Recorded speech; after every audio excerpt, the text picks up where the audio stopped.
Orang-orang yang membangun hubungan baik dengan Allah di awal mula pernikahannya, maka saat dia menjalankan fungsi turunannya dalam kehidupan dunia, itu semuanya yang berlaku hukum Allah, bukan hukum manusia lagi.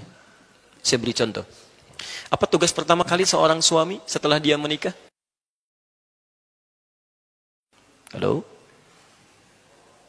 Boleh angkat tangan yang sudah menikah? Boleh angkat tangan? Jangan-jangan belasan tahun tidak tahu tugasnya ini, halo?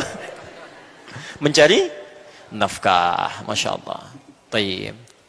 Teman-teman, sekarang lihat fokus ya. Saya turunkan ayatnya, Anda boleh catat. Sekarang kita berlakukan hukum Allahnya. Quran surah keempat, ayat 34. Quran surah kedua, ayat 168. Quran surah kedua, ayat 172. Quran surah ke-7, ayat 96. Quran surah ke-51, ayat 22. Ayat 22. Terakhir, Quran surah kedua, ayat 29. Ayat 29. Baik. Sekarang perhatikan. Pelan-pelan. Tugas seorang suami, selain bisa menjadi pimpinan spiritual dalam rumah tangganya, oleh Allah diberikan tugas langsung, perangkat langsung untuk bisa mencari nafkah. Karena itu kalimatnya langsung di Quran disandingkan dengan tugas pertama. Lihat kalimatnya. Ya. Ar-rijalu qawwamuna 'alan nisa bima faddalallahu ba'dahum 'ala ba'din wa bima anfaqu min amwalihim. Dan kami berikan tugas para pria, dipersiapkan keadaan dirinya untuk bisa mudah mencari nafkah. Jadi maaf Bu ya, para pria itu memang keadaan dirinya sudah didesain oleh Allah untuk mudah mencari nafkah. Di tugas mencari nafkah kata Allah, sini bagi tugas. Untuk mencari nafkah itu urusan laki-laki. Demi Allah saya katakan Pak ya, untuk teman-teman yang ada di sini, demi Allah sekali lagi saya katakan, sepanjang Anda mau bergerak saja, itu keadaan diri kita sudah dipersiapkan untuk mendapatkan nafkah. Anda mau bergerak saja, Allah dekatkan. Saya ulang, Anda mau bergerak saja, Allah dekatkan. Dan hebatnya, seorang suami itu kalau mau bergerak, Allah turunkan rizki seluruh yang ada di keluarganya, bukan 1-2 orang.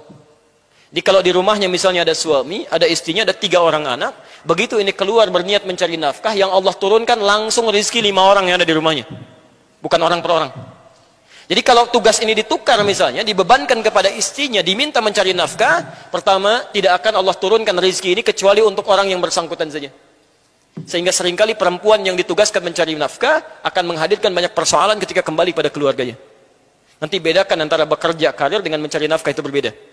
Ya. Saya teruskan dulu, pelan-pelan. Nah sekarang, Al-Quran ternyata membedakan antara orang yang membangun kedekatan dengan Allah dulu saat dia mulai berumah tangga, dengan orang-orang yang tidak pernah membangun kedekatan dengan Allah saat berumah tangga.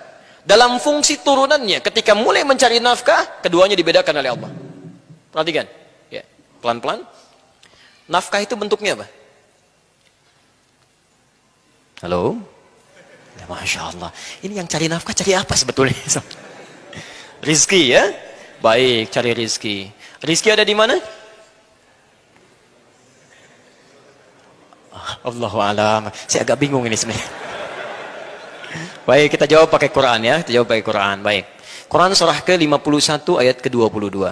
Wa fis samaa'i rizqukum wa ma tu'adun. Di langit rizki kalian kata Allah telah ditetapkan dan dijanjikan pasti diberikan. Saya ulang, tolong pahami teori ini ya supaya tidak bingung nanti mencari rizki. Ya. Anda walaupun namanya rizki, nggak tahu teori ini tetap susah juga. Ya. Lihat kalimatnya. Kata Allah, wafis samai, dan di langit itu rizqukum, setiap Anda telah ditetapkan rizkinya. Wa ma tu'adun, dan dijanjikan pasti diberikan. Ini demi Allah saya katakan, tidak ada manusia yang hidup tidak diberikan rizki oleh Allah. Pasti ada rizkinya. Saya ulang, pasti ada rizkinya. Ya. Turunkan. Bagaimana cara kita mendapatkan apa yang dijanjikan itu? Sekarang rizkinya ada di mana? Di langit. Kita hidup di mana? Di bumi. Ya Allah, rizkinya di langit, sedangkan kami di bumi. Bagaimana cara mendapatkannya? Diturunkan kemudian Quran surah kedua Al-Baqarah ayat ke-29, posisi paling kanan sebelah bawah. Lihat kalimatnya. Huwallazi khalaqalakum ma fil ardi jami'ah. Ya. Rizkinya di langit, kita tinggalnya di bumi. Kata Allah, kami ciptakan, kami jadikan semua yang ada di bumi ini, kami turunkan dari langit ke bumi. Ya, semua yang ada di bumi ini kalian bisa manfaatkan. Ya. Masya Allah, Anda ingin cari makanan, ambil dari bumi silakan. Ingin bikin sesuatu, ambil emasnya, ambil tambangnya, olah, manfaatkan dalam kehidupan kita. Rizkinya ada di langit, diturunkan ke bumi, bisa kemudian kita nikmati. Baik. Sekarang perhatikan, saya ulang lagi. Rizki di mana? Di langit. Kita tinggal di mana sekarang? Berada di mana? Bukan, kita di Bandung, di Masjid Gedung Sate. Baik. Lihat.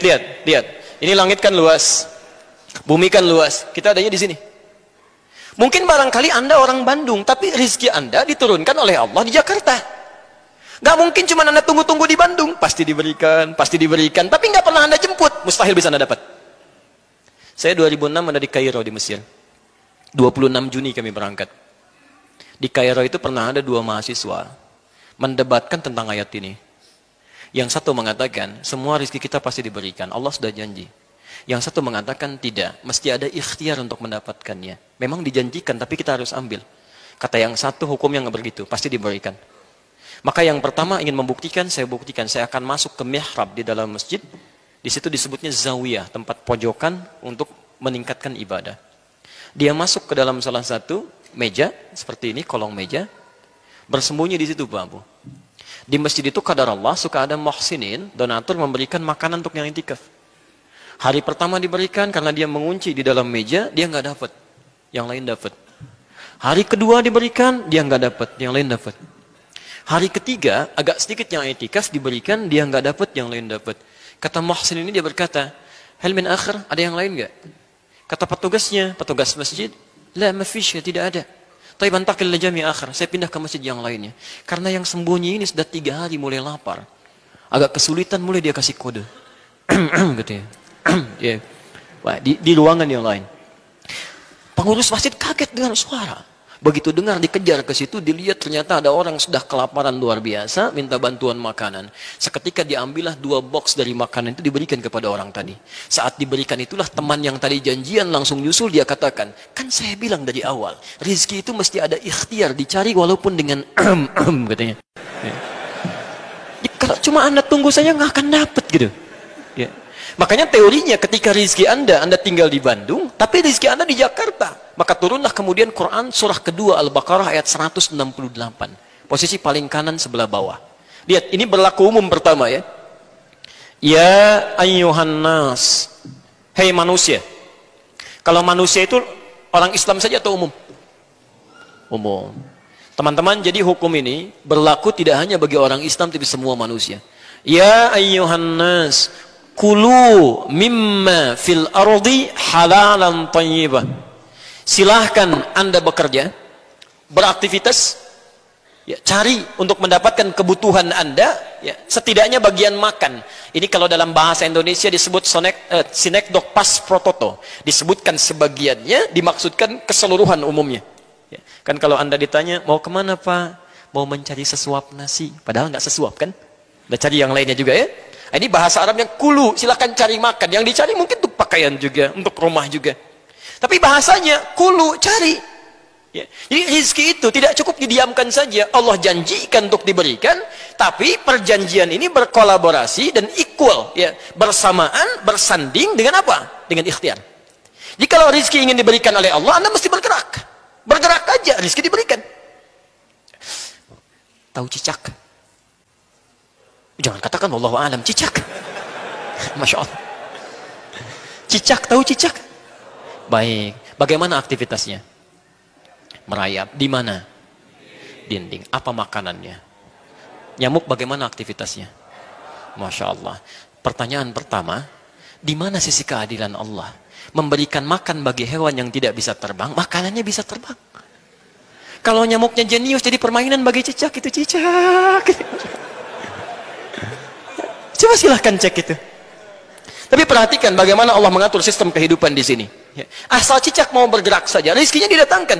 Orang tua kita cuma membuat lirik yang sangat indah, memberikan pelajaran besar di sana. Lihat kalimatnya, cicak-cicak diam-diam. Masya Allah, yang Allah minta pada cicak cuma merayap sekalipun diam-diam. Yang penting kamu merayap. Mau cepat, mau diam-diam. Yang penting kamu merayap. Ketika